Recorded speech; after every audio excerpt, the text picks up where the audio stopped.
Hi, welcome to On with Aunie. I am joined today by Dr. David Uhl, who is the Superintendent of Fairfield County Developmental Disabilities. So David, thanks for joining me today. We're going to talk a little bit about who DD is, and that's the nickname, right? So Developmental Disabilities, and what you do in our community. Such an important role. I know what it is, but could you share with those that are out there watching us? Yeah, sure. Thank you. Thanks for taking the time to let me be on. Fairfield DD supports 1,900 people with disabilities in Fairfield County. And that number is up quite a bit. So I started at the county board almost 14 years ago. And when I started, we were in the hundreds. 10 years ago, it was about 1,100. Today, it's 19. And in the next 5 years, we project 3,200 people will be supporting right here in Fairfield County. And so as the fifth fastest growing county in the state, as people are becoming more sophisticated in their diagnosis of disabilities from a medical standpoint, as kids are being diagnosed much younger, as people are seeking services more than ever before, the need is growing. It is not decreasing. And it's a great honor to be a part of an organization that is supporting people with disabilities. We're a little bit different than some other county boards across the state where we really work to increase independence. Our mission is to bring about a vibrant community where people lead lives of greater independence and make meaningful contributions in the community. And so every day that's what we're working on. Not that anyone's ever completely independent, but people can take steps toward greater independence, and that's our focus as we provide service and support. Talk to me about, we just kind of generically refer to it as a disability, but maybe share kind of that spectrum of what does that disability look like for those that you're serving? Well, it's really very broad when it comes to what that means for someone. We talk about 1,900 people supported. That means there are 1,900 different ways to support people because we work through a very person-centered process. There are eligibility requirements that are built into statute and code that people work their way through in order to become eligible for county board services. And it would be some of the things that you would think of when you think of a developmental disability, like autism, maybe cerebral palsy, some of those types of disabilities. Sometimes it's an intellectual disability, sometimes it's a physical disability, or it's a combination of those two things. And so as we think about that, again, the number of people who are needing service, who desire service, continues to grow, and it's the number of disabilities and type of disability really is significant. There are a bunch that we're able to support. Is there a specific age range that you serve, or do you serve all ages? We do serve all ages, yeah, birth to through life. So early intervention is a big part of what we do, and in the last 2 or 3 years, that has more than doubled from 200 and some to like 488 when it comes to the number of kids who are birthed to 3 years old that we see go through early intervention. We invest a lot of resource in early intervention because we would like to address and perhaps even completely resolve a developmental delay that someone may have, that we see a kid have as they're beginning to grow up, so that they may not have need for our service in the future, again, living a more independent life in the community. And then for those who would continue to need services, we would continue to provide those clear through their adult life.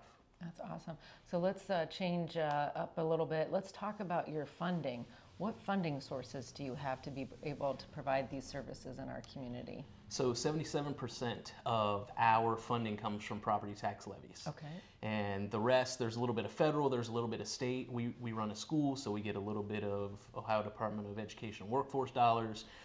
We get some dollars from the state that really are federal pass-through for Medicaid dollars, but the bulk of our revenue comes from property tax levy. Okay. And so I think we're entering into that season where there might be a levy on the upcoming ballot. Is that correct? Yes, there is. On May 6th, the people of Fairfield County have the opportunity to decide really whether they're going to continue to support the people in Fairfield County who are seeking these services. This is not a Fairfield DD levy. It is really a contract or an agreement between the community and the people that we support. And the people of Fairfield County have been unbelievably generous over the last number of years. We currently are coming to an end of a 10-year levy, which is why this levy is on the ballot for renewal. It is a renewal for 5 years, and it is renewing at 2015 rates, which that means that it won't cost a single penny more for the Fairfield County taxpayer.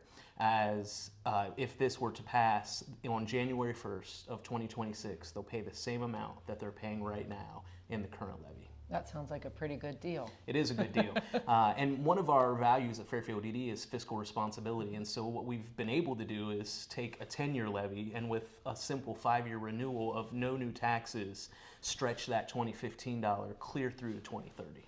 That's awesome. So any other facts you'd like to make sure folks know about the levy? We're really trying to help people understand that it is a renewal levy, which means it's not going to cost anymore. There are different types of levies, and some of those levies would result in an increase.